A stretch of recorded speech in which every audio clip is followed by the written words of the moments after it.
예, 안녕하세요. 예, 아, 여러분 중에 제 유튜브를 보고 계신 분이 많이 있습니까? 아니면 처음 오늘 접하십니까? 예, 오늘은 강의를 시작하기 전에 제 소개를 좀 할까 합니다. 예, 뭐 아는 분들이 많겠지만 또 그렇지 않은 분도 계시기 때문에 제가 좀 소개를 할까 합니다. 예, 이 책이 있는데요. 넘치는 사랑, 빛나는 대한민국이라는 책이 있어요. 이 책을 이제 가장 마지막으로 낸 책이거든요.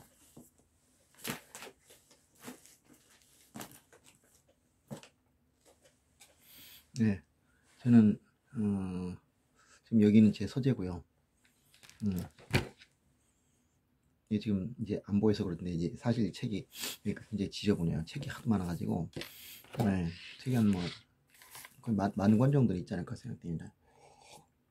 뭐 그렇다고 자랑할 것은 아니고 원래 뭐 공부하는 사람이 책이 많은 거 어쩔 수 없는 거죠. 근데 지금은 이제 책들을 많이 안 사는 경향이 있는데 저는 그 책은 많이 삽니다. 왜냐하면 책이 굉장히 생산할 때 필요하니까 저기 할 때 여기 이제 이렇게 이제 소개가 나오는데 저는 이제 음, 서울에서 이제 한양대학교 사학과를 졸업했습니다. 그리고 일본에 가서 일본에 이제 일본 정부 국비유 학생이죠. 이제 일본이 이제 그 지금 좀 안 그렇지만 과거에는 외국에 이제 학생들 많이 받아들여 가지고 이제 그 공부를 시켜서 이제 막 좋게 말하면 자기 나라를 좀 홍보해 달라는 거고 이제 좀 나쁘게 말하면 이제 친일파를 양성하겠다 그런 생각으로 이제 예, 장학 국비유 학생을 뽑아서 전 세계에서부터 이제 유학을 자기 나라에 시켰어요. 굉장히 괜찮은 조건이죠. 한 달에 200만 원 정도 주고 생활비로 그리고 학비는 완전히 면제고 그리고 이제 국제기관 이제 기숙사도 이제 다른 나라는 아마 그런 게 있는지 모르겠지만 일본 같은 경우에는 국제 외국인 학생용하고 이제 내국인 학생용이 따로 있어요. 그래서 내국인 학생용은 솔직히 말해서 그렇게 뭐 좋지 않습니다. 좀 오래되고 막 그런 게 많아요. 근데 국내용 국제 외국인 학생 같은 경우에는 새로 지어가지고 굉장히 좋은 시설을 제공하고 있어요. 그리고 또 국내 학생들이 들어가는 곳에서는 외국인이 들어갈 수 있는데 외국인이 들어가는 곳에는 국내 학생은 못 들어갑니다. 그래서 이제 저희들이 이제 가끔 이제 좀 다투기도 했어요. 그러니까 너희들 너무 특혜받는 게 아니야. 근데 내가 그랬죠. 꼭 왜 나한테 물어보냐? 내가 했느냐? 니들 정부가 그렇게 한 걸 나보고 어쩌라는 거냐?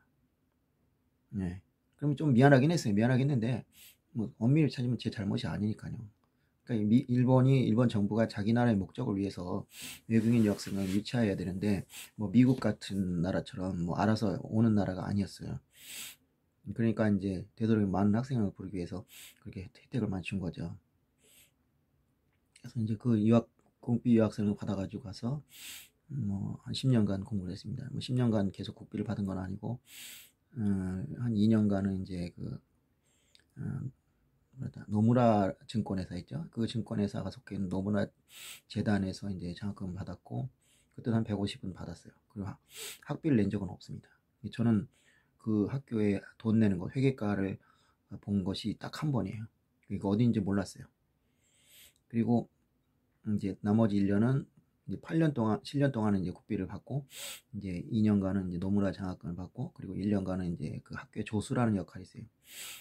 우리 지금 뭐라 그럴까요?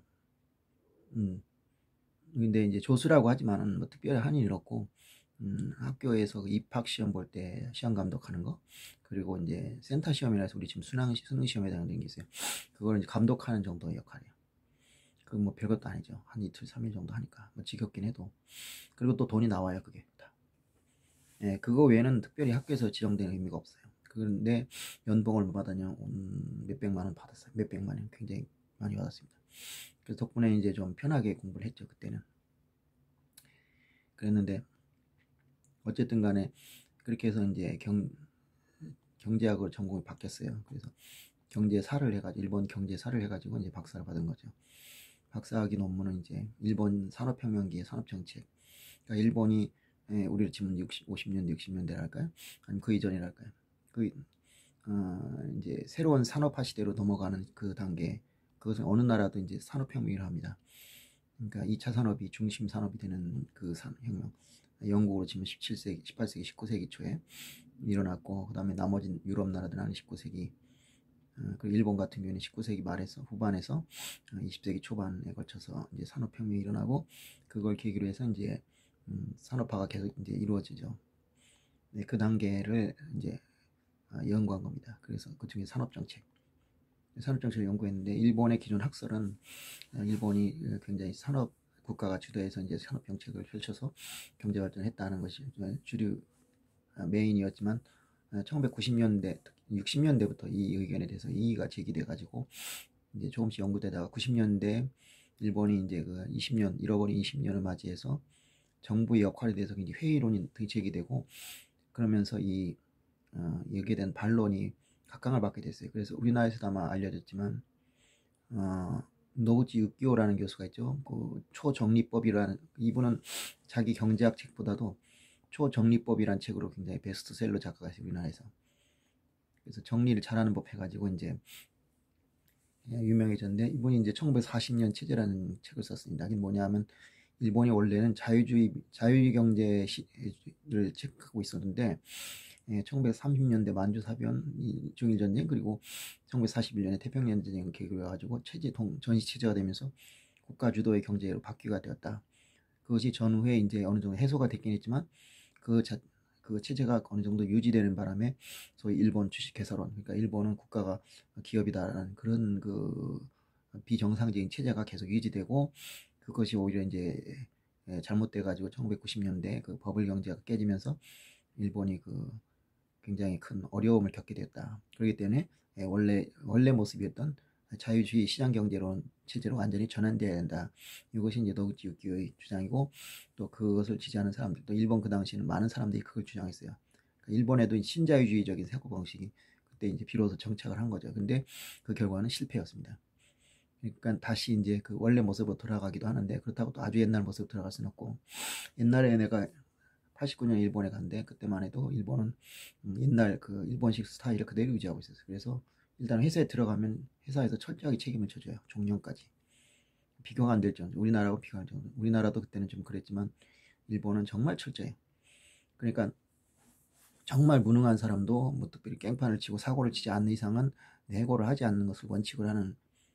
그래서 뭘 시키냐면 이제 하다못해 총무 가입해서 해가지고 화장지 갈아 끼우기라든지 이런 일까지 시켜요. 근데 그래도 할 일이 별로 없으니까 뭐냐면 창가에 앉아서 책을 보고 앉아 있어요. 그래서 그 사람 뭘 하냐면 창가족이라고 그래. 창가에 있는 사람들. 젊은이들 보면 우라통기 침이죠. 저 사람들 연봉이 굉장히 많거든요. 계속 올려요, 줘요. 물론 이제 출세한 사람들은 작지만, 그러니까 그 사람들 입장에는 굉장히 우라가침이지만, 자기들도 나중에 이제 나이가 들면 일을 못 하게 된단 말이에요. 그러면은 자기들도 그 혜택을 받을 수 있으니까 크게 불만을 얘기하지 않습니다. 그렇게 이제 가족처럼 회사가 운영됐어요. 그런데도 일본 경제가 굉장히 잘 발달했죠. 그냥 그러기 때문에 사람들은 목숨 걸고 일한단 말이에요. 그래서 이제 과로사라 해가지고 일하다가 죽는 사람이 그렇게 많았어요. 교통사고보다 더 많았다는 거죠. 예, 그러는데 이제 일본 경제가 이제 어려운 예치니까 그런 체제를 유지를 하기가 어려워져서, 이제 소위 이제 능력제다 뭐다 해서 이런 걸 채용해가지고 정년보다 일찍 내보낸다 이런 일이 많이 늘어났는데, 그렇게 해서 이제 또 임시직해서 그러니까 비정규직이 늘어나게 됐죠. 물론 우리에 비하면 비할 바가 아니에요. 우리는 정말 비정규직이 너무 많은데, 거기는 그렇게 많지는 않았어요. 근데 그렇게 해서 이제 비정규직을 만들고, 특히 고이즈미 수상 때 그 비정규직을 왕창 늘릴 수 있게 만들었어요. 뭐냐, 과거에는 비정규직을 파견직이라고 하는데, 일본에서 파견직을 그 특별한 기능에 한해서, 특별한 분야에 한해서만 한정시켰어요. 근데 고이즈미가 어떻게 했냐면 모든 분야에서 다 파견직을 채용할 수 있게 만들었죠. 그러니까 통상적으로 한 일도 파견직, 비정규직으로 할 수 있게 됐어요. 그러니까 비정규직이 급속히 늘어나면서, 그 때문에 고이즈미가 굉장히 욕을 먹었죠.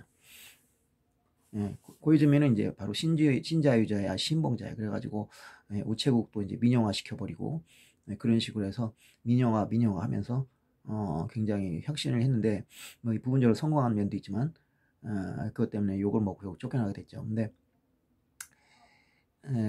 그리고 나서 이제, 근데 그 추세는 계속 이어졌지만, 그래도 어떤 반성이랄까 이제 이런 체제가 이런 변화가 좋은 건 아니다. 그래서 이제 다시 돌아오게 되는 면도 있고 그래서 일본은 지금도 우리에 비하면 회사 일단 들어가면 안정적인 삶을 살 수 있는 여지가 지금 우리보다는 훨씬 큽니다. 그래서 또 중소기업하고 대기업 사이의 임금 격차가 별로 크지 않아요.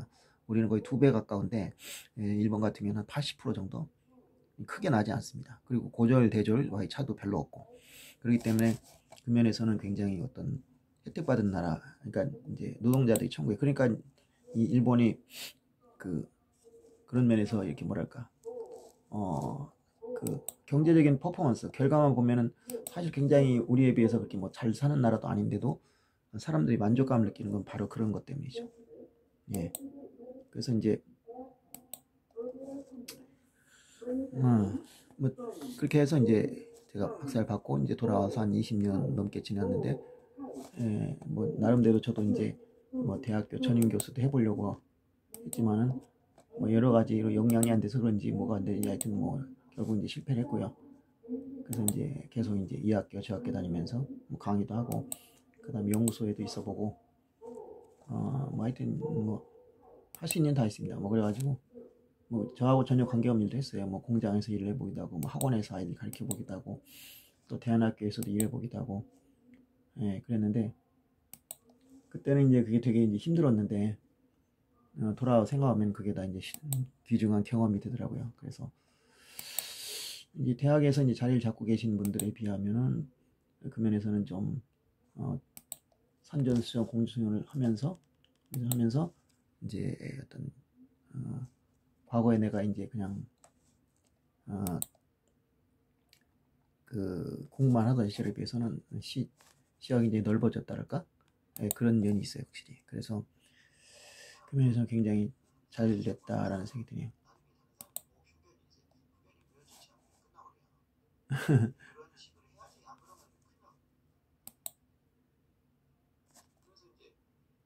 이게 또 소리가 나네요.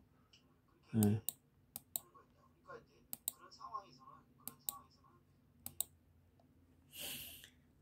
그래가지고 이제 제가 쓴 책들을 보면은 이렇게 딱 이제 몇 개가 있어요. 그 중에 지금 제 손에 없는 것도 있고 공식적으로 출판된 책은 이제 5권이에요. 5권인데 이제 가장 먼저 출판한 책이거든요. 이게 이제 행복하기 위해 사랑하지 말라. 이제 여러분들 그 내한테 궁금하면 양을모라고 치시면 돼요. 그러면 나오는데 보면은 뭐랄까 이 책은 이제 그 사랑에 대해서 쓴 책이에요. 제가 이걸 왜 쓰게 됐냐면 물론 원래 이제 평소에 관심이 많았죠.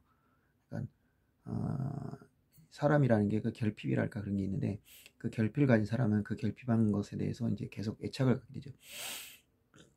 제가 이제 어렸을 때 부모님의 사랑을 직접 받기가 어려웠어요. 왜냐하면 우리 부모님 맞벌이를 하셨고 또 제가 친척집에 맡겨진 적이 많아요. 그래서 또 이제 집에 들어와 보니까 집에 이제 다시 돌아와 보니까 부모님은 매일 늦게 들어오고 저는 이제 일찍 자야 되고 그래서 이제 부모님 얼굴 뵙기도 어려웠어요. 일주일에 한 번 정도, 뭐 일요일 날 아침 정도, 그리고 이제 방학 때 아침, 그럴 때만. 그러다 보니까 이제 뭔가 애정 결핍이 생겼는지 그 사랑에 대한 관심이 남달랐고 그것 때문에 아마 그때부터 지금까지 계속 이제 나름대로 공부를 해온 거죠. 뭐 일부러 이제 공부했다기보다는 이제 기회가 있을 때마다 이렇게 책도 읽어보고 이제 여러 가지 뭐 신문 기사나 아니면 그런 것도 읽어보고 그런데 관심이 가는 거예요. 귀가 그런 걸 보면 눈이 번쩍 뜨이고 귀가 들린 거예요. 그래서 일본에 있을 때는 특히 잡지 같은 걸 좀 많이 읽었죠. 남녀 간의 사랑도 그렇고 이제 부모 자식 간의 사랑도 그렇고 그게 두 가지가 가장 큰 테마예요, 제게는. 이제 자식을 낳고 보니까 이제 자식에 대한 사랑도 굉장히 관심을 갖게 됐고 그 사랑의 양대축이고 거꾸로 이제 결혼을 했으니까 상대적으로 이제 남녀 간의 사랑은 관심이 좀 덜해지는데 그렇다고 완전히 없어진 게 아니에요. 왜냐 그게 내가 결핍이기 때문이에요. 보통 사람 같으면 이제 결혼해서 살게 되면 이제 남녀 간의 사랑에 대해서는 이제 좀 관심이 없어지기 쉽은데 물론 이제 확실히 약해진 건 사실이지만 그렇다고 해서 다른 사람처럼 아예 없어지는 건 아니었어요. 계속 공부를 했고 그리고 그런 영화나 애니메이션 이런 걸 보면서 감동을 느끼고 그 가지고 또 분석을 해서 나름대로 뭐 글도 써보고 그렇게 생각을 해서 살았죠. 그래서 이제 나온 게 이게 이제 제목이 참 희한하죠. 행복하기 위해 사랑하지 말라 책인데, 이걸 왜 쓰게 됐냐면, 이제 물론 이제 그런 관심이 있었긴 했었지만, 제가 이제 그때 신학교를 다니게 됐어요. 신학대학을. 그래가지고 이제 그 신학대학을 들어가기 전에 제가 이제 어느 작은 교회에서 이제 중고등부 사역을 했죠. 전도사로서. 뭐 그렇다고 정식으로 교회에서 임명받은 전도사는 아니고 사실상 전도사 역할을 한 거예요. 그래가지고 이제 중고등부에서 설교를 매일 하는데, 뭐 이제 유초등부에서 하고 하는데, 그 설교를 할 때 이제 그 사랑에 대한 설교를 하게 된 거예요. 근데 그게 이제 어떻게 보면 좀 우연이 된 거예요. 근데 이제 처음에는 한두 번 하고 끝내려고 했어요. 한두 번 끝내려고 했는데, 하다 보니까 계속 말이 나오는 거예요. 계속 이제 이 안에 숨겨졌던 내 마음에 감춰뒀던 것이 막 나오기 시작하는 거예요. 그러니까 그냥 계속 뽑고 마치 그냥 가래떡 뽑듯이 뽑다 보니까 이제 10번 이상을 하게 된 거죠. 그리고 나서 이제 끝냈는데, 그때 연말이 돼가지고 이제 제가 이제 생각한 게, 거기 이제 사역을 그만두게 됐어요. 제가 그 교회를 그만두고 그 시간이 좀 남게 됐죠. 그전에는 그거 준비하느라고 굉장히 많은 시간을 뺏었는데, 근데 이제 그 원고가 너무 아까운 거예요. 그래서 이걸 한번 그냥 정리를 한번 해보자. 그래서 그냥 쓰기 시작했는데, 이게 쓰니까 또 이게 또 말이 그냥 끝도 없이 나오는 거예요. 계속. 그래서 결국 쓰고 쓰다 보니까 한 250페이지 쪽 A4 용지로 그 정도 나온 거죠. 엄청나게 나온 거죠. 200. 그래가지고 210쪽인가. 그리고 이제 그러니까 이제 그거를 책으로 하니까 거의 600페이지가 된 거죠. 그래서 좀 줄여야 되는데 줄이지 못하겠네요. 왜냐하면 내용이 너무 아까운 거예요. 다 이게 내가 이제 그 뼈와 살이 되는 얘기인데, 내가 평생 어떻게 보면 사랑이라는 것 주제에 대한 라이프 워크가 된 거죠. 근데 이제 이 책의 이제 근본적인 그 뭐냐면 내용은 이겁니다. 사람들이 이 책을 오해해요. 행복하기 위해 사랑하지 말라. 그러면 사랑하는 것은 안 좋다. 행복하려면 사랑하지 말라. 이렇게 얘기하는데, 난 그렇게 생각할 줄은 몰랐어요. 근데 그렇게 생각하는 사람이 많더라고요. 그러니까 사랑을 하면 안 된다. 행복하기 위해서는 그러니까 하지 말라. 이런 뜻으로 이제 해석을 하니까 말이 되는구나. 그렇게 생각할 수도 있구나. 그런 뜻은 아니고요. 사랑을 하되 행복하기 위해서는 하지 말라.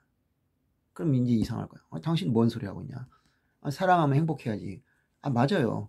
맞는데 여기서만 행복이라는 것은 하나의 목적입니다. 그러니까 다른 목적을 가지고 사랑하지 말라. 뭘 가지고 하냐. 바로 아무 목적 없이 사랑 자체가 목적이어야 된다. 그게 뭔 소리냐 할지 몰라요. 그러니까 뭐냐 하면요.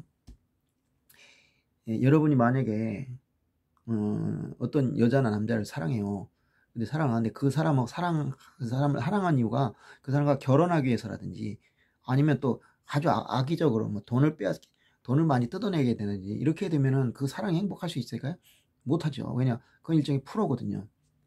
자, 내가 야구를 좋아하는데 야구를 그냥 즐기면 재밌어요. 근데 프로로 하셨잖아요. 돈 벌기 위해서 직업 야구 프로 선수가 되면은 그 야구가 재밌을 수가 없죠. 그렇잖아요. 결과에 연연하게 되고. 그리고 바로 그거랑 똑같은 거예요. 사랑도 프로로 하지 말라 이거예요. 뭔가 목적을 가지고 하지 말라. 다른 있어 가지고 하지 말라. 그냥 심지어 행복하게 사랑하지도 말라. 그냥 사랑을 위한 사랑하라. 사랑을 위한 사랑이 뭐냐 물어볼 수 있어요. 뭐 이거예요 바로. 그러니까 우리가 남녀간의 사랑이든 자식에 대한 사랑이든 사랑하면 제가 기뻐요. 그렇지 않습니까? 내가 사랑하는 여자가 있다, 사랑하는 남자가 있다. 그 사람을 생각하기만 해도 막 기분이 좋고 행복하잖아요. 그리고 자식을 생각해도 행복하고, 같이 있는 것만으로 너무 행복하잖아요. 같이 없어도 그 사람이 있다는 것만으로도 행복하다 이 말이에요. 그 감정이라는 건 굉장히 중요하거든요. 그 감정에 충실하라 이게. 그 감정에 충실하라. 그러려면 어떻게 돼요? 사랑 자체를 즐길 수가 있는 거예요. 근데 대부분 사람도 어떠냐? 어떤 목적의식이 가져요. 이 사람 내고 내가 결혼해야겠다. 아니면 내 자식을 사랑해서 이 아이가 공부를 잘하게 해야겠다. 이 아이를 이용해서 내가 말이지 내 기쁨을 누리겠다. 예를 들면 공부 잘하는 아이, 착한 아이, 막 이런 식으로 자랑하고 싶다. 그런 불순물이 분명히 들어가요. 근데 그 아이가 그 현실에 따라주지 않아. 아니면 상대가 내 욕구에 따라주지 않아. 그럼 이제부터 이 스트레스가 받게 되는 거예요. 그러니까 그렇게 되면 이제 사랑이 행복해질 수가 없고 거죠. 근데 그냥 그 사랑을 즐기는 거예요. 그 사랑 자체. 내 감정에 충실하고 내가 그 사람을 사랑함으로써 느끼는 그 기쁨, 설렘 이 자체에 충실하는 거예요. 그러면은 사랑이 행복해졌어요. 역으로 말해서 행복이니 뭐니 하는 것을 다 버릴 때 비로소 행복해진다는 거죠. 행복한 사랑할 수 있다는 거예요. 여기 나왔습니다. 이거 보면 행복하게 살아지 말라, 즐겁게 사랑하지 말라, 뭔가 받기 위해 사랑하지 말라, 뭔가 주기 위해 사랑하지 말라. 여기 이상하다 생각해요. 뭔가 주기 위해 사랑하지 말라. 아니 왜 그게 문제가 되냐. 받는 거야 그렇다 하시더라고요. 그러니까 그게 잘못이에요. 뭐냐, 사랑을 위해 주는 걸로 생각해요. 근데 사랑을 위해 주는 게 아니에요. 그럼 말이 되느냐. 너 사랑하면 위해 주고 싶다. 그건 맞아요. 근데 위해 주기 위해 사랑하는 건 아니에요. 사랑하니까 위해 주는 거예요. 말장난 같죠? 말장난이 아니에요. 사랑하니까 자연스럽게 위해 주는 거하고, 위해 주는 것이 자꾸 집중이 돼가지고 위해 주는 것에 포인트가 돼요. 그러면 어떤 문제가 생기느냐. 내가 상대를 위해 줄 수 없는 경우가 있어요. 예를 들면 뭐가 있냐. 짝사랑이죠. 짝사랑은 상대를 위해 주기가 쉽지 않아요. 왜냐면 상대가 눈치를 채면 곤란하거든. 저는 그런 사랑을 많이 해봤어요. 그러니까 최대한 더 감춰야 돼요. 그럼 어떻게 되냐. 두 가지 방법이 있어요. 하나는 뭐냐 하면 그냥 자기 감정을 즐기는 거예요. 또 한 가지는 뭐냐.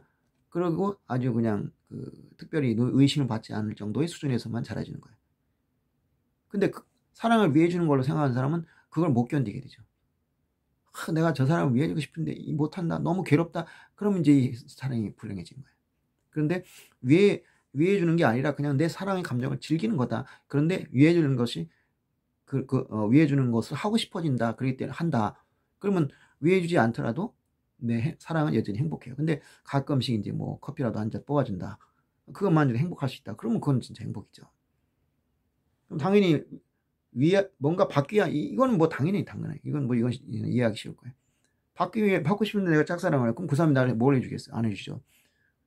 당연히 그러니까. 근데 사랑의 감정을 즐긴다면 그것도 행복한 거야. 그러니까 사랑하는 것 자체가 행복하기 때문에 그 이상의 무엇도 바라지 않는 거죠. 그런 말 하잖아요. 그런 노래도 있잖아요. 난 당신에게 아무것도 바라지 않는다. 당신 사랑한다는 거 행복하다. 이 마음에 충실하면 되는 거예요. 예. 그러려면 그 사랑의 감정 자체를 즐기고 거기에서 행복을 느끼면 되는 거예요. 여기 이제 그 사랑을 위한 7가지 법칙을 저도 만들어 놨어요. 그 중에 한 가지가 뭐냐? 즐겨라. 사랑을 즐겨라. 사랑하는 감정을 즐겨라. 그리고 사랑하는 것에 감사하라. 자, 사랑하는 거 왜 감사하느냐? 우리가 사랑을 마음대로 할 수 있다고 생각해요. 옛날에 내 제자 한 명이 있었어요. 아주 아끼는 제자가 있었는데 그 아이가 내가 질문을 했죠. 너 생각하기에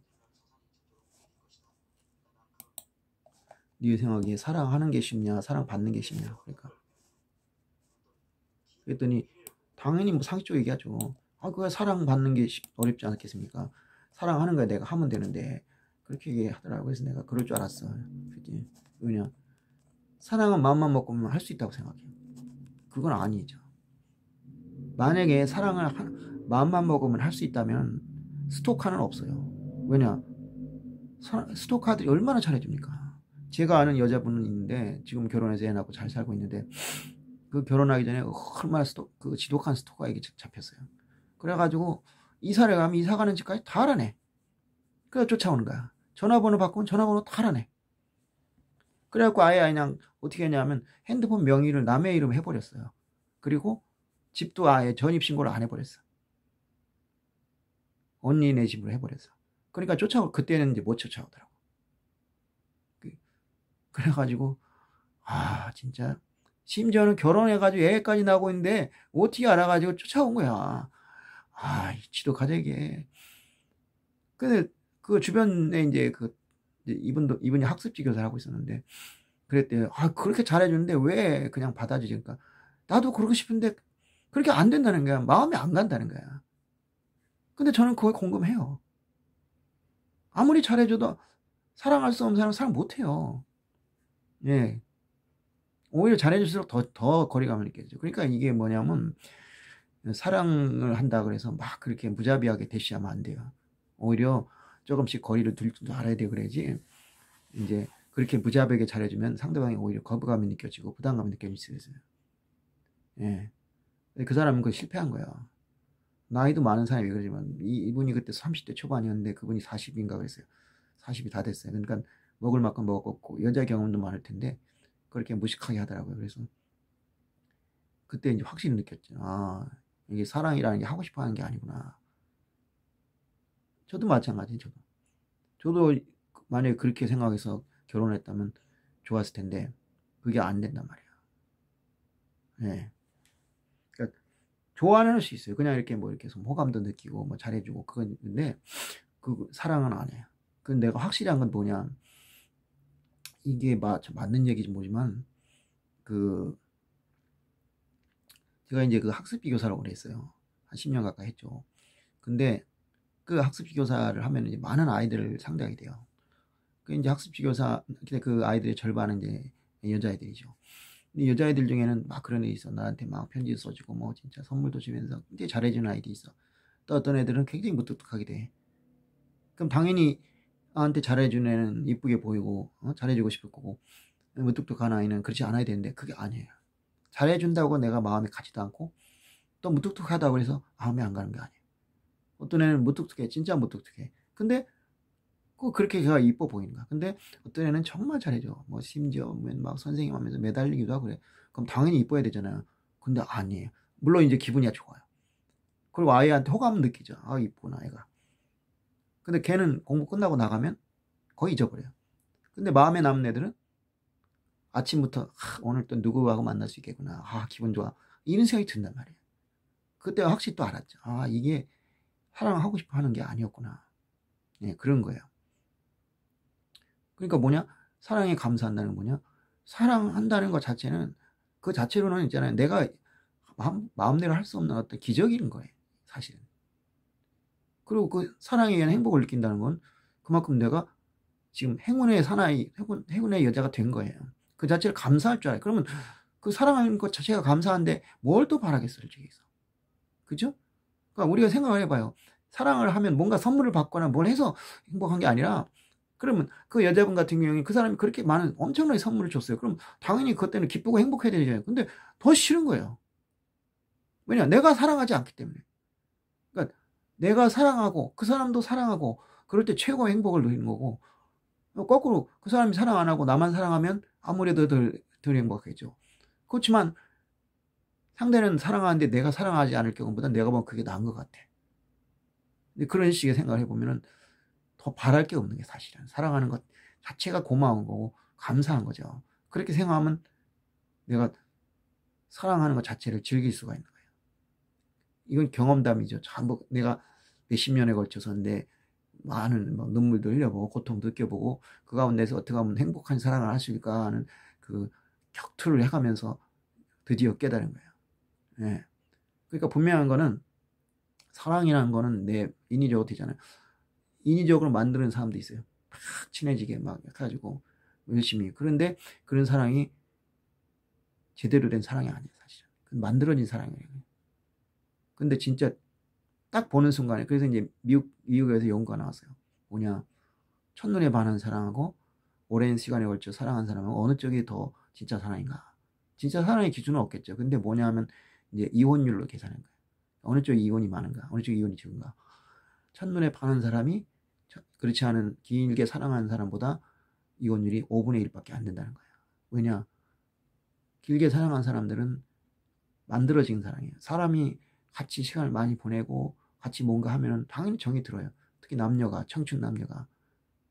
근데 보자마자 사랑에 빠졌다는 건 저 사람 자체가 사랑하는, 나를 마음에 끄는 거예요. 그래서 아까 얘기했지만 사랑은 사랑하는 것이 목적이 된다 하겠지만 또 한 가지 하시는 게 있어요. 그 사람 왜 사랑하냐? 그 사람이 뭐 성격이 좋아서 돈이 많아서 아니면 능력이 있어서 잘생겨서 이런 게 아니라 그냥 그 사람이기 때문에 사랑하는 경우가 있어요. 그게 진짜 사랑이라는 거예요. 목적은 그 사람 사랑하는 게 목적이에요. 그리고 왜 그 사람 사랑하느냐 하필 그 사람이니까 사랑한다. 그래서 장금이 표현대로 치면 그 사람을 내가 그 사람이기 때문에 사랑하는데 왜 사랑하냐고 물어본다면 그 사람이기 때문에 사랑한다고 말할 수밖에 없다. 이렇게 되는 거예요. 이거 홍시 얘기 나왔잖아요. 거기서 보면 홍시 맛이 왜 나냐니까 홍시 맛이 나니까 홍시 맛이 난다고 그러는데 왜 홍시 맛이 났냐 그러면 홍시 맛이 나기 때문에 홍시 맛이 난다고 할 수밖에 없다. 왜 그 사람을 사랑하냐 그럼 그 사람이기 때문에 사랑하는데 왜 그 사람 사냐 그러면 그냥 그 사람이기 때문에 사랑하기 때문에 하고 있다고 얘기할 수밖에 없다. 이런 얘기 되는 거예요. 근데 그런 사랑은 그냥 감사하는 마음으로 사랑을 할 수밖에 없어요. 근데 그런 사랑이 아니더라도 감사하는 마음으로 사랑하면 사랑 자체를 즐길 수 있는 거죠. 뭐 얘기가 길어졌는데, 그래가지고 이제 그 점을 내가 이제 어느 날 깨닫게 된 거예요. 그래서 그걸 갖다가 이제 실제로 실험을 많이 해봤어요. 그 여러 가지 또 경험을 통해서 해봤는데 그게 맞는 거예요. 그러니까 우리가 스타일이 있다, 이상형이 있다 그러잖아요. 그거 맞는 말이에요. 근데 오늘날에 왜 사랑이 문제가 되느냐? 그런 걸 무시하고 그냥 인위적으로 만나서 뭐 영화 보고 차 마시고 밥 먹고, 차 마시고 영화 보고 밥 먹고, 그걸 통해서 어거지로 막 서로를 이제 뜨겁게 달구고, 요새는 또 성적인 것 자유로우니까 뭐 스킨십이다 섹스다 해가지고 그거 가지고 막 이게 이제 이 서로의 그 어떤 공간을 만들어 버려. 그럼 당연히 두 사람 간에 어떤 그 감정이 생기죠. 그건 이제 그 사랑이라고 생각해. 뭐 사랑일 수 있죠. 근데 아까 얘기한 대로 그것이 바로 만들어진 사랑이고 시간에 걸려서, 그러니까 그 사람이 나에게 즐거움을 주기 때문에, 그 사람이 나를 재밌게 하기 때문에, 그 사람이 나를 행복하게 하기 때문에 내가 그 사람을 사랑하는 거야. 이런 사랑은 그 조건이 사라지면, 그 조건이 더 이상 효과를 못 발휘하면 사라질 수밖에 없어요. 그러니까 말이죠, 어떤 일본 여자 평론가가 그랬어요. 섹스로 사랑할 수 있을까? 거의 불가능하다. 왜냐? 섹스의 쾌락을 사랑으로 착각을 해요. 그 순간에 막 서로가 상대가 너무 고마울 거야. 막 너무 이뻐 보이고 너무 멋있어 보이고, 그래갖고 막 부둥켜갖고 그냥 몸부림을 치면서 사랑해 멋져 막 그래요. 근데 그게 딱 끝나요. 끝나고 나면 그 조건이 사라지죠. 그때 이제 제대로 심판을 받는 거예요. 그때도 내 감정이 계속 유지되고 계속 내가 그 사랑을 하게 되면 그거는 사랑을 하죠. 근데 그러기는 어렵다는 거예요. 그럼 뭐냐? 먼저 마음이 하나가 되고 마음으로 사랑해야 된다. 그런 거죠. 그러니까 내가 얘기하는 사랑은 뭐냐? 그건 만들어진 사랑이 아니라 발견된 사랑이다. 그리고 마음의 사랑이다. 아무 조건 없이 내와 저 사람과 내 사이에 그 어느 것도 끼게 하지 않는 사랑. 그러니까 그 사람이니까 사랑하고, 그 사람을 사랑하는 게 목적이니까 사랑하고, 그 사랑은 웬만한 문제에도 흔들리지 않는다는 거예요. 왜냐? 다른 조건을 가지고, 예를 들어 성격이 좋아서 좋았다. 근데 성격이 좋아도 계속 만나다 보면 그 사람이 좀 더러운 점도 만나요. 안 좋은 점 보게 돼. 그럼 실망하게 돼. 그럼 어떻게 되냐? 이게 내가 생각했던 사람이 아니다. 그럼 이제 실증이 나기 시작하는 거예요. 잘생긴 거? 예쁜 거? 시간 지나봐요. 그게 계속 이쁠까요? 그게 잘생길까요? 그럼 미남 미녀랑 사는 여자 남자는 바람 절대 안 피워야 되게요? 아니요. 피워요. 잘도 피워요. 예. 사람 질리게 돼 있어요, 뭐는. 예. 이제 좀 이해가 가시나요? 그러니까 그 사람이기 때문에 사랑하는 것은, 그거는 빼도 박도 못해요. 그 사람이 갑자기 다른 사람이 되지 않은 이상은 그 사람 사랑하게 돼 있어요. 물론 이제 약해지겠지. 약해지만, 그러니까 우리가 얘기하는 그 유명한 사랑들 있잖아요. 뭐 찰리 채플린의 사랑. 이 얘기 계속하면 이제 안 되는데 나중에 얘기할게요. 진짜 제가 어떻게 보면 가장 열정을 가지고 쓴 책입니다. 이제 그 설교를 갖다가 한 건데, 그래서 이제 나는 행복한 사랑을 깨달았다. 그것이 7가지 법칙이다. 사랑의 기쁨을 간절한 마음이 있어야 된다. 두 번째는 즐길 줄 안다. 그리고 어떡하냐, 과감하게 한다. 과감한다는 건 두려워하지 않는다는 거죠. 즐기기 때문에 과감하게 할 수 있는 거예요. 그 다음에 배워야 한다. 사랑도 배워야 돼요. 그냥 하면 안 돼요. 그리고 사랑에 감사한다. 사랑하는 사람한테 감사해요. 그러니까 더 이상 바랄 게 없어요. 그리고 6번째는 나를 희생자로 보지 말라. 그러니까 내가 하는 것을 어떤 보상심리로, 내가 뭘 잘해줬을 때 이 사람이 뭘 해줄 것이다 라는 그 보상심리 가지 말라. 상대방을 정죄하지 말라. 상대방에게는 상대방의 인생인 것이다. 그거를 인정하고 나가면 된다. 그렇지 않고 자꾸 내 인생관으로 상대방을 정죄하게 돼요. 왜 이 사람 이러지? 왜 이 사람 저러지? 그러면 이제 이게 깨지는 거예요. 그렇게 한 7가지 법칙을 내가 제시한 거죠. 이제 이건 이제 어떻게 보면 종교서적이라고 볼 수 있어요. 근데 종교서적이 하는 데는 또 제가 최근 읽은 책 중에서 이제 한 2권은 이제 종교서적이라고 했어요. 종교설인데 이제 인상설이 이 넘치는 사랑. 또 여기도 사랑이 나오죠. 여기는 이제 아까 이 내용과 다른 거예요. 뭐냐? 이거는 이제 뭐냐면 이 남녀간의 사랑 또는 부모 자식 간의 사랑 같은 이제 우리만의 사랑이라는 게 있어요. 그 우리만의 사랑인 배타적이고 폐쇄적이죠. 그렇기 때문에 다른 사람을 배제해 버려요. 그래서 근데 그에 반대되는 게 모두의 사랑이죠. 모든 사람이 다 포함되는 그 소위 아가페의 사랑이랄까 아니면 이제 보편적 사랑. 근데 넘치는 사랑이다. 우리나라에 사랑이 넘쳐요. 뭐 많잖아요. 뭐 드라마 봐도 사랑, 뭐 여기 봐도 사랑. 그런데 불행해. 왜 불행하냐? 우리의 사랑만 있어요. 모두의 사랑이 없어요. 제일 놀란 게 코로나 사태 때 자영업자들을 공격하는 사람도 있었어요. 니들만 자영업자가 무슨 벼슬이냐? 나도 자영업자가 되고 싶다. 이런 식으로 해서 그 사람들의 어려움을 전혀 이해해주지 않아요. 근데 우리가 원래 그런 나라가 아니거든요. 아시겠지만 외환위기 때 우리 금모으기 운동했어요. 그 금모으기 한 사람들이 자기만을 위해서 그랬겠습니까? 이 나라가 똑바로 서야겠다 싶어서 했죠. 근데 지금은 그렇게 송지를 해요. 심지어 국회의원이 말이죠. 의정단산에서 자영업자만 국민이냐 이런 소리를 떠들어 제가 강의를 했어요. 그랬더니 잘못했다고 그랬는데 그런 생각을 해요. 그러니까 우리만 잘 살면 된다. 우리만 잘 되면 된다. 이 생각이 너무 팽배해 있는 거예요. 그러니까 남들이 죽든 말 상관 안 해요. 자영업자들 예를 들어 술집이 있어요. 저희 옆집 일본식 술집이 있었어요. 10년 넘게 잘 되고 있었어요. 근데 손님이 바글바글 했어요. 망했어요. 왜냐? 술집을 9시에 닫으래. 9시면 술집 시작할 나이에요. 시간이요. 거기 보면은요, 6시에 문을 열어요. 근데 6시에서 9시 사이에 사람 별로 없어요. 이제 9시 넘어서 10시 넘으면 사람들이 질질 늘어나죠. 근데 그때 술집 문을 닫으래. 이게 말이 됩니까? 진짜 어처구니 없는 거죠. 슈퍼 같은 데 되겠죠. 그리고 일반 뭐 부동산 이런 데 솔직히 뭐 부동산에 9시, 10시 오겠습니까? 그건 상관없어요. 식당도 웬만하면 괜찮아요. 저도 식당을 해봤으니까 알아요. 9시 넘으면 손님 없어요. 이제 특히 술을 팔지 않는 집 같은 경우에. 근데 술집은 그때부터 장사해요. 노래방도 마찬가지예요. 근데 그걸 하지 말래. 근데 일본에서도 그런 게 있었어요. 그런데 일본에서 어떻게 했냐? 그거 다 보상해줬어요. 그래서 좀 안 되던 집 같은 경우 오히려 그게 더 전화위복이 된 거예요. 왜냐? 잘 안 돼가지고 적자 보고 그런 집은 그것 때문에 장사 안 하고 돈이 들어오잖아요. 적은 돈이 아니에요. 막 몇백만 원씩 줬어요. 그러니까 최소한 운영비 남고 생활비까지 될 정도로 줬어요. 근데 우리는 그런 것도 없잖아요. 그러면 우리가 그걸 좀 어떻게 해야 될 거 아니야. 그런데 거기에 대해서 막 그거 몇 푼 알량한 거 보조금 준다고 자영업자가 벼슬이냐 이런 소리 하고 앉아있는 거야. 내가 쇼크를 먹은 거죠. 세월호 사건 때는 어땠어요? 지겹다 그만해라. 시차팔이 하지 말라. 우리나라 사람들은 자식이라면 자다가도 깨는 사람들 아니에요. 근데 세상에 그런 얘기를 하는 분 진짜 너무 충격을 받았어요. 어떻게 저런 얘기를 할 수 있을까? 그걸 생각해보니까 바로 그게 우리만의 산에 빠져있는가. 내 가족이 아닌데 왜 내가 신경 써야 되냐 이게. 자꾸 보도되고 그러니까 기분 나쁜 거야. 그리고 또 8억 받았다며? 받긴 뭘 받아요. 그 사람 대부분 안 받았다고. 받으면요 도장 찍고 모든 것을 빼야 돼. 나는 책임을 물을 수가 없어. 그래서 제가 만나봤어요. 그렇게 오해하는 사람은 안 돼. 받은 사람들은 아무 말을 못 한대. 그러니까 자식이 아니라 부모라든지 형제 같은 사람이 죽은 경우에는 다 받고 떨어졌대요. 그게 부모하고 자식의 차이야. 근데 나는 그걸 몰랐어요. 받은 줄 알았어. 근데 난 받았다고 생각해도 난 그 사람도 욕 안 해요. 왜냐? 자식이 이유도 없이 죽었는데,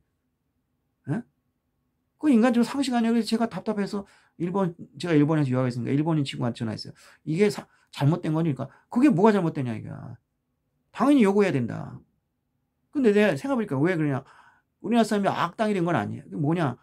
다 자기들 사랑, 자기만의 사랑, 우리만의 사랑, 우리 세계만 있으면 되는 거야.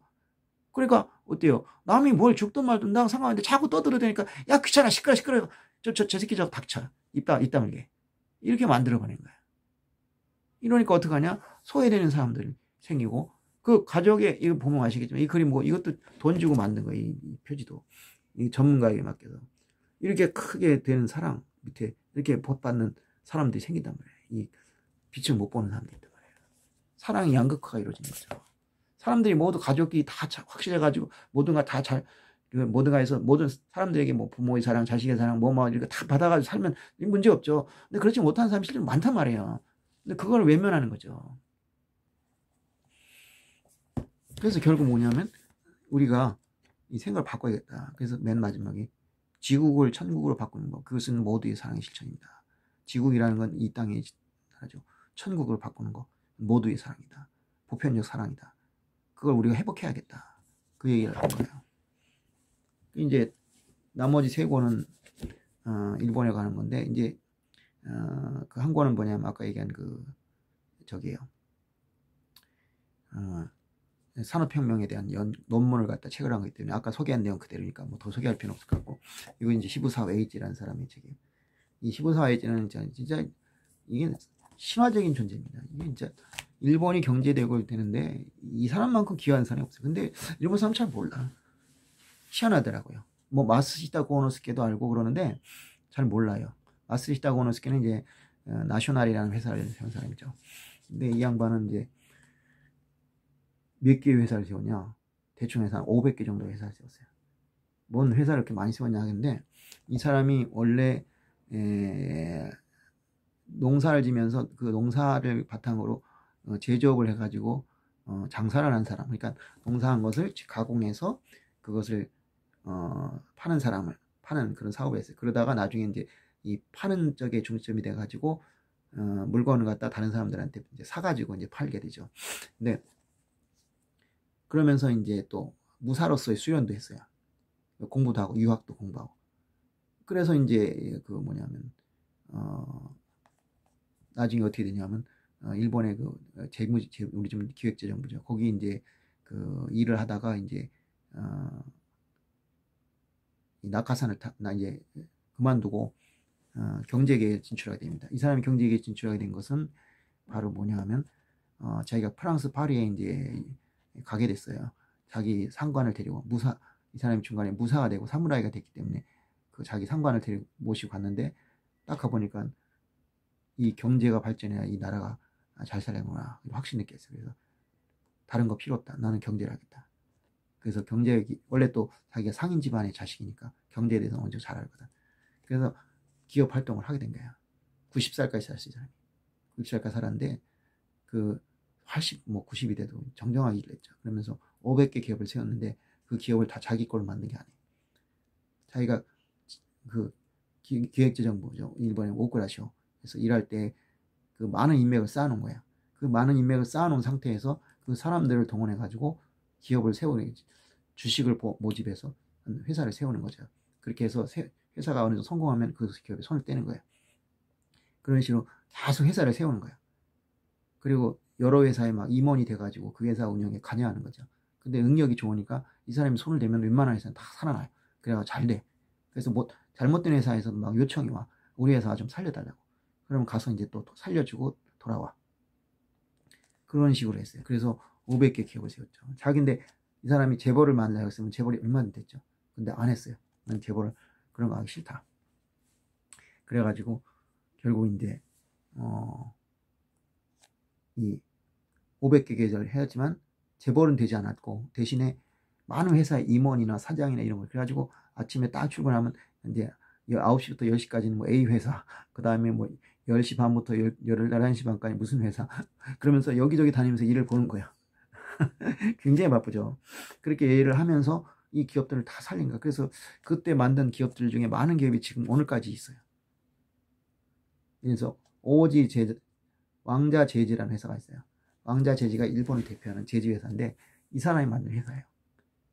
그리고 이제 지금 이름이 바뀌었지만 동경해상이라는 회사가 있어요. 해상보험을 하는 회사인데 일본 최고의 해상보험 회사죠. 그것도 이 사람이 만든 거예요. 그리고 또 뭐냐면 또 뭐가 있을까? 은행도 만들어요. 은행. 지금 이제 제 이름이 복잡해서 제가 외우지 못했어요. 이제 은행이 하도 합쳐져 가지고, 근데 한때는 이제 제일은행이었다가 제일권업은행으로 했다가 그래서 일본에서 이제 5대 은행에 끼는 기업이 그 은행인데 그 은행도 이 사람이 만든 거예요. 그 말고도 이 은행도 많이 만들었어요. 이 사람이. 은행도 많이 만들고 그래서 그 제일은행이 우리나라의 부산에 와가지고 진출을 해서 우리나라에 좀 안 좋은 일을 많이 했나 봐요. 그래서 이제 이 사람이 이제 우리나라에서 처음에 지금 이제 24년에 이제 1만엔권 화폐 지폐 모델로 생겼는데 그 발표가 나자마자 한국 침략의 선봉을 쓴 사람은 어떻게 거기다 세울 수가 있냐 이렇게 이제 비난을 당했죠.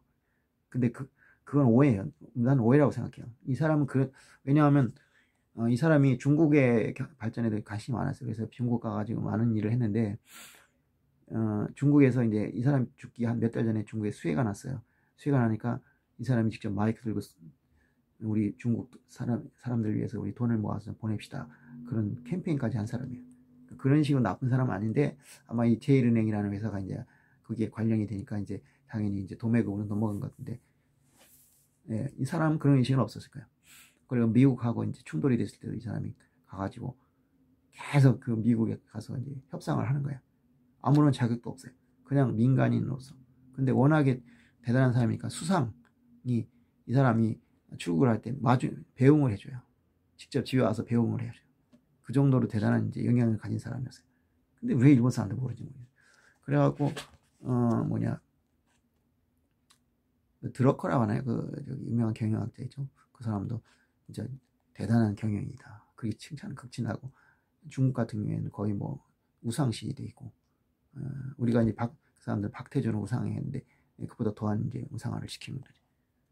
근데 이 사람이 그렇게 할 수 있던, 그러면서 자기의 재산을 아무래도 그렇게 많이 기활당하다 보니까 돈은 많아졌죠. 돈은 많아졌지만, 돈을 모으기 하지 않았고, 그렇기 때문에 재벌을 이루지 않았어요. 근데 어떻게 그럴 수 있었냐? 이 사람이 평생을 갖고 끼고 다니던 책이 있어요. 그게 뭐냐? 노노예요, 노노. 그래서 이 사람을 쓴 그 자서전이랄까요? 그인데, 그게 뭐냐? 노노와 주판이랄까요?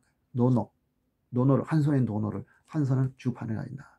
그러니까 경제를 하면서도 자기는 도덕을 잊지 않았다. 그래서 노노를 통해서 자신의 도덕적 기반을 쌓은 사람이. 그렇기 때문에 늘 사심없이 이 일을 했고, 그래서 더 신뢰를 받기 때문에 이 사람이 그야말로 500개 기업을 세울 수가 있었던 겁니다. 그걸 여러분들이 읽어보면 읽어볼수록 정말 어떻게 이런 사람이 있을까 싶을 정도에, 우리나라에서 좀 알아줬으면 좋겠어요. 이걸. 이런 분이 좀 있었으면 좋겠는데, 우리나라에 이분의 그래도 비슷하게 버금가는 사람이 있다면 나는 이제 정주영 회장을 두고 싶습니다. 정주영 회장이 원래 이분하고 다른 것은, 정주영 회장은 순수하게 자기가 돈 벌고 살겠다는 걸 목적으로 시작을 했어요.